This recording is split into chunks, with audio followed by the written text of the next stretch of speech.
Halo, selamat sore dan selamat menjelang malam juga buat kakak-kakak dan juga buat abang-abang, terutama buat Abang Novalino selaku mentor di kelompok 66 Project Energize saya.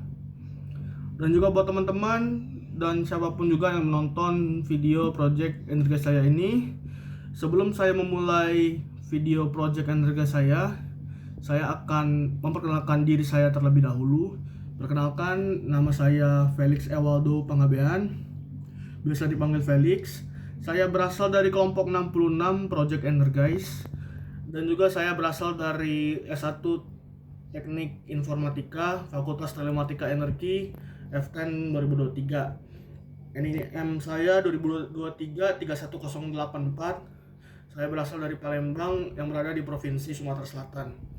Dan di video kali ini saya akan mengimplementasikan terkait topik yang akan dibahas di project Energize kali ini, yakni pembangunan karakter dan apa pendapat saya tentang percaya diri dan apa pendapat saya tentang orang yang memiliki percaya diri itu tersebut.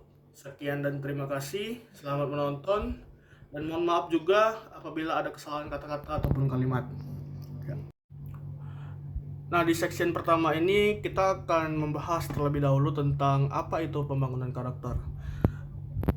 Dan sebelum kita memulai ke pembangunan karakter tadi, saya akan menjelaskan secara singkat apa itu karakter. Menurut pendapat saya, karakter itu ibaratkan suatu sifat, dan karakter itu ibaratnya segala sesuatu yang kita punya. Dan segala sesuatu yang kita punya itu dan segala sesuatu yang kita miliki itu berasal di dalam diri kita sendiri. Dan karakter itu juga menurut saya itu lebih ke arah bagaimana cara kita menanggapi sesuatu, bagaimana cara kita merespon apa yang terjadi di sekitar kita, dan bagaimana cara kita menyikapi apabila kita terjadi suatu masalah ataupun persoalan yang ada di sekitar kita. Nah, karakter atau sifat yang kita miliki itu justru berbeda dengan karakter yang orang lain miliki. Kita tidak bisa menyamakan karakter kita dengan karakter orang lain karena diri orang tuh berbeda-beda. Fungsi dan kinerja otak kita tuh berbeda-beda dan cara kita menanggapi segala sesuatu itu beda-beda yang membuat karakter kita itu berbeda antara satu dengan yang lain. Nah, sesuai dengan topik kita yang pertama tadi, yakni membangun karakter atau karakter building. Nah, membangun karakter atau karakter building itu sendiri, dia memiliki arti sebagai membina, memperbaiki atau repairing, atau membentuk kembali sifat kejiwaan, akhlak atau budi pekerti, dan insan manusia atau masyarakat sehingga menunjukkan perangai dan tingkah laku yang lebih baik lagi berdasarkan nilai-nilai Pancasila ataupun nilai-nilai berkehidupan. Pembangunan karakter ini justru sangat penting sekali untuk dilakukan apalagi apabila kita memiliki suatu karakter yang buruk ataupun dari karakter buruk yang kita miliki itulah justru dapat mencemarkan nama baik kita itu sendiri. Maka dari itu, apabila kita ingin merubah kualitas diri kita, salah satu langkah terpenting dan termudah yang bisa kita lakukan yakni dengan merubah karakter yang ada di diri kita itu tadi. Apabila kita memiliki karakter yang buruk, kita bisa merubahnya untuk menjadi lebih baik lagi ke depannya. Contohnya simpelnya aja dengan cara bersikap santun kepada sesama. Bersikap santun itu tidak hanya kepada teman yang seagama saja, seras saja, tapi kita tuh harus bersikap santun kepada sesama yang berada di sekitar kita. Membangun karakter yang lebih baik lagi dapat diimplementasikan dengan cara menghormati orang yang lebih tua, orang yang lebih muda. Orang yang lebih tua itu ibaratnya seperti dosen, seperti guru, orang tua kita, ibu, bibi, dan menghormati orang-orang yang lebih muda seperti adik kita ataupun teman-teman yang umurnya itu berada di bawah kita. Tidak hanya itu juga, pembangunan karakter itu bisa saja diimplementasikan dengan cara tidak memaksakan kehendak kita kepada orang lain. Kita tuh justru harus menyatukan pendapat kita dengan orang lain dan menganggap semuanya itu sama, tidak menganggap kita tuh lebih tinggi dan tidak menganggap orang lain tuh rendah. Dan menurut pendapat saya, pembangunan karakter tuh, agar karakter kita bisa menjadi lebih baik lagi, kita bisa mengimplementasikannya dengan membina nilai-nilai persatuan dan kebersamaan, ya, seperti gotong royong, membantu sesama apabila ada kesulitan, membantu sesama, bersikap adil kepada sesama, tidak memandang sara. Dan yang terakhir, menurut pendapat saya, pembangunan karakter ini, agar karakter kita bisa lebih baik lagi, bisa diimplementasikan dengan cara menggunakan atau menerapkan nilai-nilai Pancasila di dalam kehidupan sehari-hari.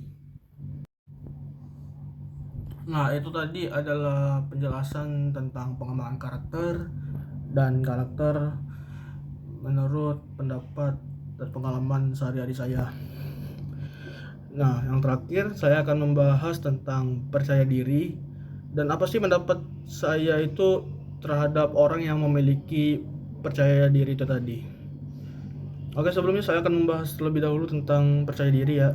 Percaya diri itu menurut saya, dia tuh kayak lebih ke arah suatu sifat.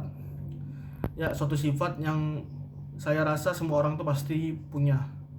Nah, sifat itu dia tuh kayak meyakinkan diri pada kemampuan yang ia miliki, dan percaya diri itu justru dapat bisa diartikan sebagai suatu sifat yang dimana yaitu udah pasti pantas, udah pasti layak, dan udah pasti kayak berhasil di dalam mengerjakan sesuatu, dan udah merasa paling oke di dalam mengerjakan sesuatu gitu.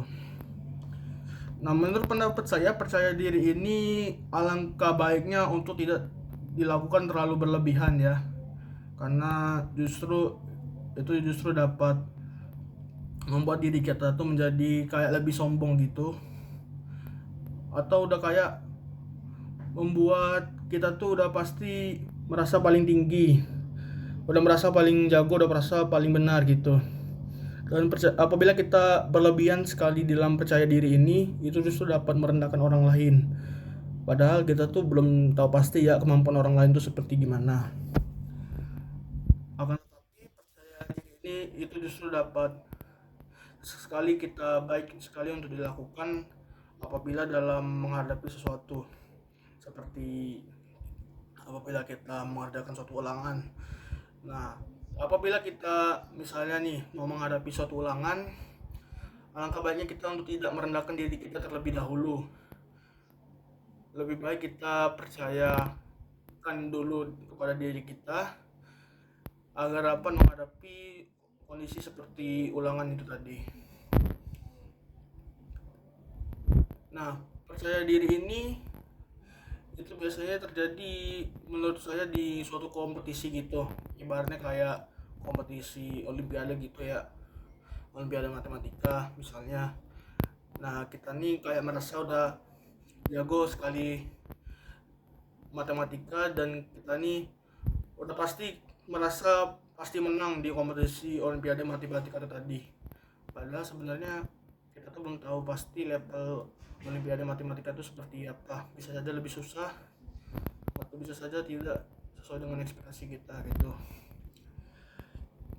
Nah, percaya diri ini bisa saja dipengaruhi oleh beberapa faktor, dan faktor-faktornya ini itu justru dapat memperlambat percaya diri yang kita miliki itu tadi. Seperti menurut saya seperti kondisi fisik ya. Kondisi fisik ini itu justru dapat mempengaruhi percaya diri yang kita miliki. Perubahan fisik ataupun fisik kita yang tidak sama dengan orang lain itu justru dapat menimbulkan gambaran yang buruk untuk diri kita itu sendiri. Tidak hanya itu juga, percaya diri ini dapat dipengaruhi oleh faktor seperti pengalaman hidup ya. Pengalaman hidup yang mengecewakan, yang unrespect, dapat menjadi sumber timbulnya perasaan rendah diri itu tadi. Dan dari perasaan rendah diri itu dapat menghancurkan rasa percaya diri yang kita miliki, Dan jika individu tidak merasa nyaman, kurang perhatian, dan kurang kasih sayang, individu tersebut juga akan merasa tidak percaya diri. Terus juga rasa percaya diri ini itu justru dapat diperlemah juga oleh faktor seperti lingkungan keluarga ya. Karena keluarga dan pola asuh ini merupakan hal paling penting dalam pembangunan karakter hingga rasa percaya diri pada seseorang. Orang tua yang menunjukkan perhatian, cinta, dan kasih sayang serta kedekatan emosional serta rasa tulus dengan anak akan membangkitkan rasa percaya diri pada anak itu tersebut. Manfaat orang memiliki percaya diri tadi itu justru bisa tidak takut menghadapi tantangan. Maksudnya kalau misalnya kita mempunyai suatu tantangan, apabila kita memiliki rasa percaya diri ini tadi, kita justru tidak takut di dalam menghadapi tantangan itu tersebut. Terus dapat menerima kekurangan. Dengan memiliki rasa percaya diri, kita justru dapat menerima kekurangan yang ada dalam diri kita. Dan rasa percaya diri ini itu justru dapat membuat hidup lebih menyenangkan ya. Dikarenakan rasa percaya diri ini mengajarkan kita untuk tidak perlu membandingkan diri kita dengan orang lain. Dan cara kita yang dapat kita lakukan untuk meningkatkan percaya diri, yakni membiasakan diri untuk berpikir positif, bergabung dengan lingkungan yang positif, mengetahui kelemahan dan kelebihan diri, dan memiliki pola hidup sehat. Dan yang terakhir, menurut pendapat saya tentang orang yang memiliki rasa percaya diri ya, menurut saya tentang orang yang memiliki rasa percaya diri itu menurut saya baik-baik aja sih, apabila dia memaksimalkannya, apabila dia menggunakan itu dengan baik, itu justru dapat membuat hidupnya menjadi lebih tentram lah. Dengan rasa percaya diri itu ia justru tidak takut menghadapi tantangan, menghadapi ancaman. Dan dengan rasa percaya diri yang ia miliki tadi, ia justru dapat menerima kekurangan, dan ia justru tidak perlu lagi untuk minder terhadap orang lain yang memiliki yang berbeda sekali dengan dia. Akan tetapi ada sisi buruk atau negatifnya juga. Alangkah baiknya untuk tidak terlalu untuk percaya diri, karena apabila kita memiliki rasa percaya diri yang berlebihan, justru dapat membuat dia tuh kayak merasa lebih sombong gitu, bisa membuat dia tuh kayak merasa lebih baik, lebih tinggi, dan itu justru dapat membuat dia bisa merendahkan orang lain. Akan tetapi lebih baik kita menggunakan rasa percaya diri itu dengan semaksimal aja atau sebatasnya aja. Oke, sekian dan terima kasih dari pemaparan saya tentang pengembangan karakter dan percaya diri itu tadi. Mohon maaf apabila kata-kata saya berbelit-belit ataupun ada kata-kata kasar ataupun kata-kata saya kurang jelas. Sekian dan terima kasih.